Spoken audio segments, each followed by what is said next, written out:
Le 4e numéro de notre série de la semaine sur le Niçois des mers, Jean-Pierre Dick, très attaché à sa ville d'origine et à la mer Méditerranée. Il se prépare à la course à la voile en solitaire de la Route du Rhum qui partira le 6 novembre. Il explique pourquoi il s'expatrie une partie de l'année en Bretagne, à Lorient, qui est le point de concentration de tous les bons navigateurs. Véronique Varin avec Hugues Nicolas.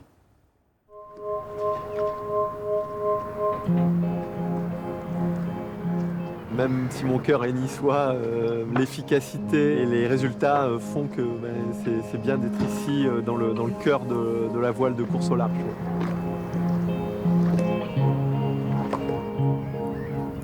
Ils sont tous là, en Bretagne Sud, à quai, à côté les uns des autres, les 138 concurrents ou presque de la Route du Rhum 2022. Il y a les plus impressionnants, les trimarans ultimes, monstres des mers de 32 mètres par 23. Il y a aussi les IMOCA, les classes 40, les Rhum multi ou encore les Rhum mono, comme Méditerranée Ville de Nice. De quoi créer un écosystème unique au monde. Il y a une effervescence, il y a des équipes qui discutent. Voilà, c'est là où on progresse vraiment. Et voilà, moi, il y a maintenant plus de 20 ans, j'ai choisi de venir ici pour faire mon premier Vendée Globe. Maintenant, c'est vrai que je suis installé, mais je pense que c'est vraiment important, un peu comme en Formule 1, toutes les équipes de Formule 1 se regroupent au même endroit dans le sud de l'Angleterre.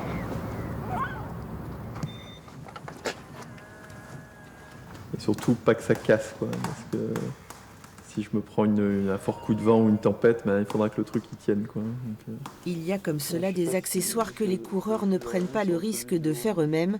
Pour cette pièce sophistiquée, Jean-Pierre Dick a demandé du sur-mesure. Si t'es au-dessus, en dessous, ça change pas grand-chose. Ok, voilà ma petite culotte du matin. Cet atelier est au cœur de la zone baptisée la Sailing Valley de Toussel, naviguer en anglais. Tous les fournisseurs essaient de venir là parce qu'il y a une proximité avec les marins, proximité avec les projets. Et puis nous, c'est intéressant parce qu'en l'espace de 200 mètres, on donne le matériel qu'on veut faire. C'est un milieu où on est tous très têtus, on veut tous faire comme on veut. Et ouais, ça permet de varier de temps en temps et de pousser un peu vers le haut, je pense.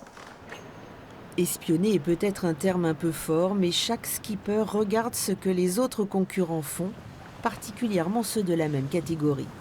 D'où parfois quelques tensions, même si cela reste la plupart du temps de la courtoise émulation. Et puis il y a les histoires à part.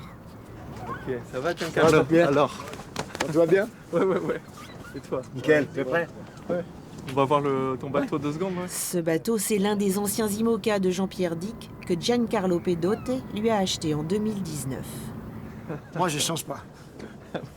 Ces deux hommes ont un lien fort. Ils partagent aussi l'idée que leurs autres voisins de quai sont des adversaires, pas des ennemis. Je connais pas trop mes concurrents trop bien, mais on va découvrir. Il y a un Guadeloupéen qui est juste là. Qui est sympa, ouais.